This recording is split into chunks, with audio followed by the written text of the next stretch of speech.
Welcome back to another Dojo Live recap show that only means one thing. It is Monday again. Today is Monday, March 7th, 2022. I'm Tulio Sergusa, broadcasting from Southern California, and joining me is America Guerrero in Mexico City and Kim Ramos, Mexico. Guys, welcome back. Thank you, Tulio. Hey. So we had two live shows last week, and we'll be announcing what's coming up this week shortly. But before we do that, let's see if we can recap those two shows inside 10 minutes. That's our goal. The shows were with V. Friebertshauser, who's the CEO and co-founder at Homads. We talked about monthly rentals and remote work, how a pandemic shifted the future of living. It was a very interesting conversation there. And then we spoke with Aroon Tungare, who's the CEO at NODABL Networks. And we talked about private cellular networks, the new wild west of wireless, how private LTE and 5G networks are disrupting the wireless industry status quo and enabling digital transformation of the private sector and enterprises. Really enjoyed that conversation. Yeah, say that 10 times fast. I enjoyed both, but the wireless one really had my fires turned up because I started my career in telecom. I was like, wow, that's all. I know. I was just sitting on the side watching the gears in both of your heads turn. I'm like, and after the show was over, we just kept talking about this. So in fact, I have a call following up with Aroon this week because I'm so excited about it. I'm going to give him some more ideas. How magical. Yes. So which of these two shows stood out for you guys and why? If both, why? I liked both of these shows, and I think while they're definitely two very distinct verticals, what I think they have in common, both V and Aroon, is this eye for a new market, a new niche, and the ability to sort of swoop in at the perfect time is sort of that common thread that I saw with both of these entrepreneurs. So with V, I think I really appreciated traditionally when we think of working remote and temporary housing, what always comes to my mind is travel. But this niche and what they're doing is sort of this test driving, right? Your ability to test drive a city, a neighborhood, and live there for a month at a time to see if you want to live there more permanently. And I thought that was just fantastic. And it's a different approach to what's already out there. And of course, using technology and that networking to accomplish this.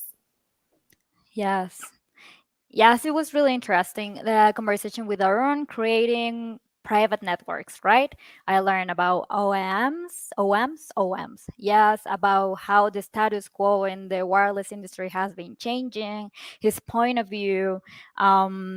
I really enjoyed Zoe's participation. I think she was so curious about digital transformation and private enterprise. Yes, it was like talking about working from home and working with home from kids. Yeah. I'm pretty sure she was just interested in seeing herself on the camera, but she was so cute. With B, I really enjoyed when she talked about her reputation, how she can do a lot with very little, and how is that aligned with her company's business model, her company culture, how she support the youngest team members of her company. She's so cool. I was like, oh wow, it's so nice to learn from a woman like her. Yeah, I think the word she used to describe herself, and probably other people do, is scrappy, right? Yes. I was like, yes, very, very scrappy woman in the best of the senses. Yes. Yeah, great shows. I thought about the conversation with Aroon a great deal after we finished the conversation because it is such a disruption to the wireless industry and such an opportunity as well.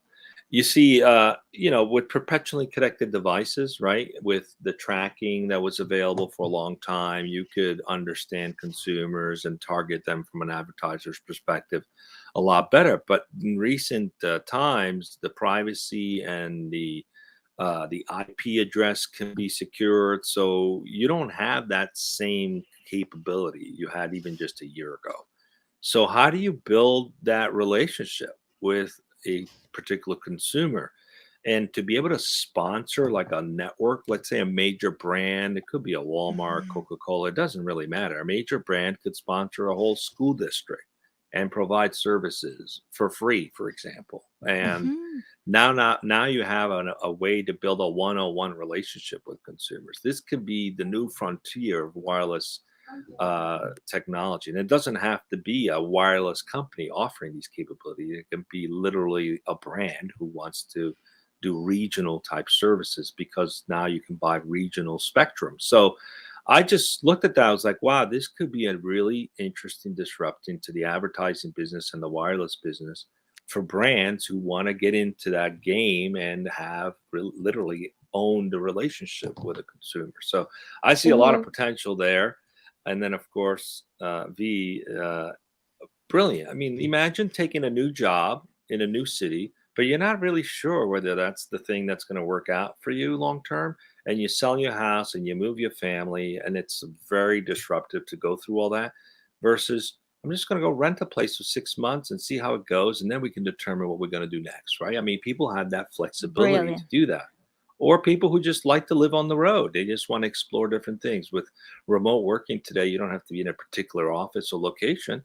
You don't even have to have a permanent place to live. You can have this kind of capabilities through Homads, where you can go rent a place for 2, 3 months. You get bored, you go somewhere else, and they're all furnished. So it's pretty cool way to support the mobile lifestyle, which is very common today, at least in the younger generations for sure, is very common.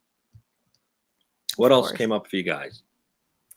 Um, yeah, I think just the idea of private, I learned a lot. Private cellular networks, I think Aroon quoted 32,000 counties in the Hmm. United States, which kind of blew my mind.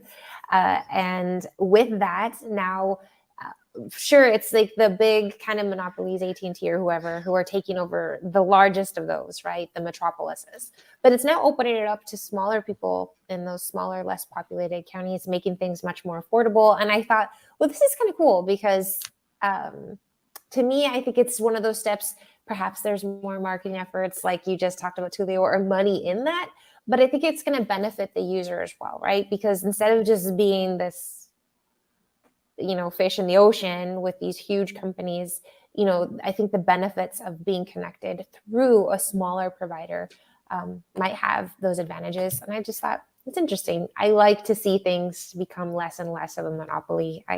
I'm Mhm. at heart, I always kind of go for the underdog. So this appeals to me. I like it.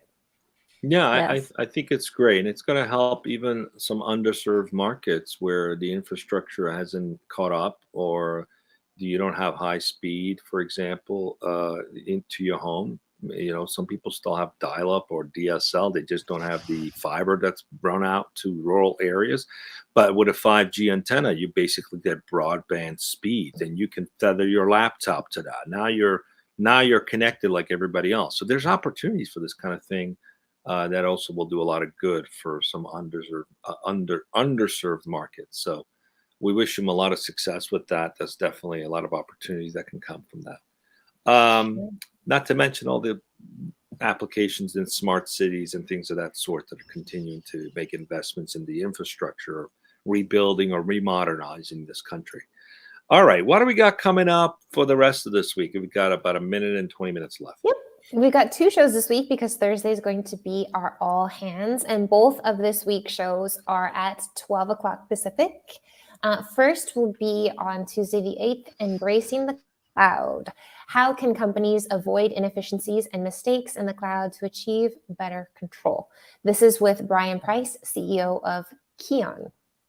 And then Wednesday's show is going to be with Jared Kessler, CEO of Easy Knock, talking about innovation and data utilization in prop tech, how technology companies can weaponize public information in the housing industry to innovate. So weaponize and housing, not two words you usually hear together.